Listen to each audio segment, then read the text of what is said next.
नमस्कार। न्यूज़लेटर मित्रा के संरंजन में आपका स्वागत है। आज बात करते हैं देश की राजनीति की, खासकर भाजपा की। कमल कीचड़ में ही खिलता है।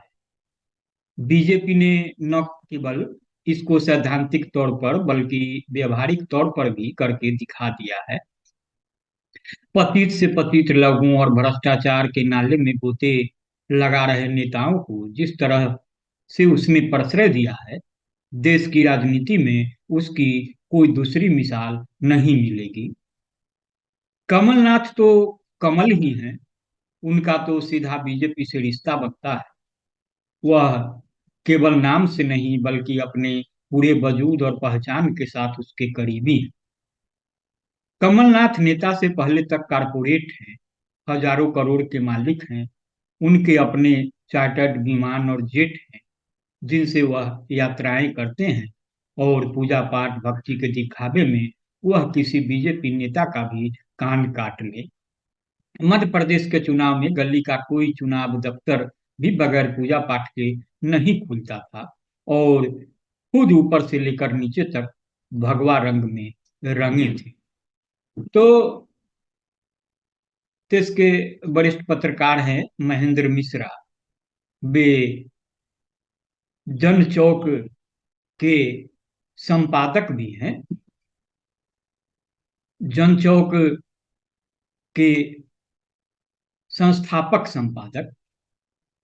वे लिखते हैं कि बीजेपी की कोई सानी नहीं है भ्रष्टाचारियों को साथ लेने में।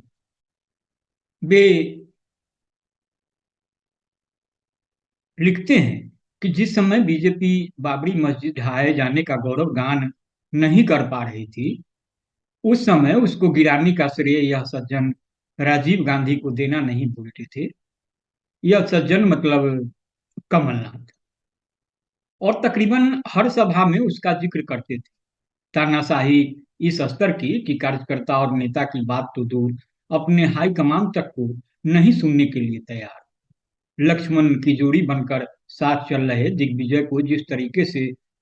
दिग्विजय सिंह को जिस तरीके से उन्होंने अपमानित किया, उसको पूरे देश ने देखा। कहते हैं पूत के पांव पालने में ही दिखते हैं।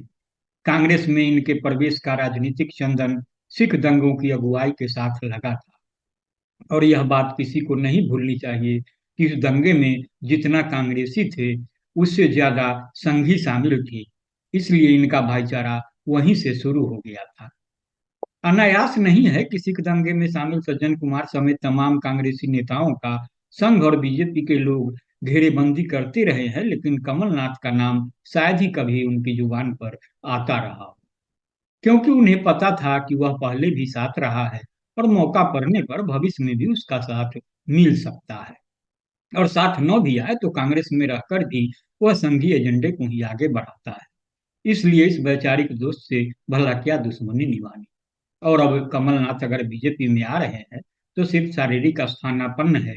बाकी वैचारिकी में तो दोनों के बीच नाभि नाल का रिश्ता है, और इसके संकेत वह बीच बीच में देते रहते थे।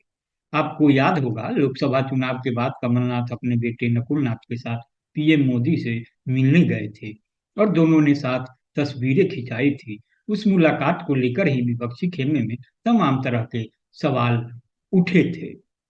बहरहाल हम कुछ आगे ही बढ़ गए। बात यहाँ कमल और कीचड़ की हो रही है। जो बीजेपी देश को कांग्रेस मुक्त करने के नारे के साथ आई थी, वह बिल्कुल कांग्रेस युक्त हो चुकी है। उसमें कोई कमलनाथ अकेले नहीं है। असम और मणिपुर के हेमंत बिश्व शर्मा और बीरेन सिंह से लेकर पंजाब के सुनील जाखड़ और महाराष्ट्र में अशोक चौहान तक इसी रास्ते की राही हैं। बंगाल में ममता के खिलाफ जो सज्जन बीजेपी के हमले की अगुवाई कर रहे हैं, वह टीएमसी में ही थे, और उन पर भ्रष्टाचार के तमाम आरोप थे। और वह टीएमसी के कथित भ्रष्टाचार के खिलाफ बीजेपी के नायक की भूमिका में। साउथ में इस तरह के ढेर सारे उदाहरण मिल जाएंगे। वहां तो बीजेपी दूसरों की ही बैसाखी पर आगे बढ़ने का मन बना चुकी है। कर्नाटक के मुख्यमंत्री रहे मुंबई, किसी दौर में जनता दल के कद्दावर नेता रहे, ये सारे मुंबई के बेटे हैं। आंध्रा की बीजेपी अध्यक्ष बनाई गई डी पुरंदेश्वरी खुद टीडीपी से आई हैं और एनटी रामाराव की बेटी हैं। हद तो तब हो गई जब मध्य प्रदेश में पीएम मोदी ने खुले मन से अजीत पवार के भ्रष्टाचार का हवाला देकर उन पर हमला बोला और 2 दिन बाद उन्हें मुख्यमंत्री बनाकर अपने खेमे में शामिल कर लिया। वॉशिंग मशीन भी कपड़े धोने में कुछ समय लेती है, लेकिन बीजेपी तो उससे भी ज्यादा तेज निकली। 5 रुपए की पर्ची कटते ही बंदा भ्रष्टाचार शिरोमणि से ईमानदारी का पुतला बन जाता है और भक्त उसे बगैर कोई ना नुकुर किए खुले दिल से स्वीकार कर लेते हैं। तो महेंद्र मिश्र आगे लिखते हैं कि कोई पूछ सकता है कि आखिर भक्तों की इस आसान स्वीकारोक्ति की क्या वजह है। दरअसल भक्तों का दिमाग किसी कीचड़ से कम नहीं होता है। उनमें सांप्रदायिकता के सहारे नफरत और घृणा का ऐसा घोल भर दिया जाता है जिसमें इस तरह के भ्रष्टाचार बलात्कार समेत दूसरे पतनशील मामले बहुत छोटे लगने लगते हैं। या कहिए वो उसी में पगे रहते हैं और उसे अलग नहीं बल्कि अपने अभिन्न हिस्से के तौर पर देखते हैं। सांप्रदायिकता का विचार सिर्फ मुस्लिम विरोध तक नहीं जाता है, बल्कि वह हिंदू धर्म की हर जहालत को आदर्श के तौर पर देखने लगता है और उसका कट्टर समर्थक बन जाता है। जहां बराबरी के लिए कोई स्थान नहीं है, वहां व्यवस्था के तौर पर राजशाही आदर्श होगी, न कि लोकतंत्र। समाज में महिलाओं का द्वयम दर्जा उसकी जहनीयत का हिस्सा होगा। जातीय विभाजन और उसमें श्रेणीबद्ध जातियों का स्थान उसके चिंतन का स्थायी भाव होगा और सामाजिक दबाव कहिए या फिर आधुनिक विचारों के साथ साम स्थापित करने का डर। बाहर से वह छुआछूत का विरोधी होगा, लेकिन व्यवहारिक तौर पर उसका समर्थक। चीजों को तर्क और विज्ञान की कसौटी पर कसने की जगह भक्ति आस्था और हर तरीके के पोगापंथ के जरिए उनको हल करने की कोशिश उसका प्रस्थान बिंदु होगा। ये सारी चीजें मिलकर एक ऐसा इंसान तैयार करती है जिसका दिमाग हद दर्जे का पिछड़ा और चेतना के स्तर पर पाताल की तलहटी से मुकाबला कर रहा होता है। ऐसे में उसमें हर तरह के गलीचपन को आसानी से ग्राह्य करने की क्षमता होती है और इस तरह से प्रतिरोध का पक्ष उसमें खत्म होता जाता है और एक दौर के बाद वह आदेश मानने वाला रोबोट बनकर रह जाता है।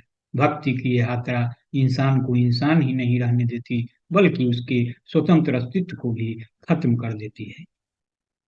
तो यह एक विचार है और इसके माध्यम से कुछ संदेश रखने की कोशिश है। हो सकता है आप इससे सहमत हों, असहमत हो। सहमति या असहमति की पूरी गुंजाइश है।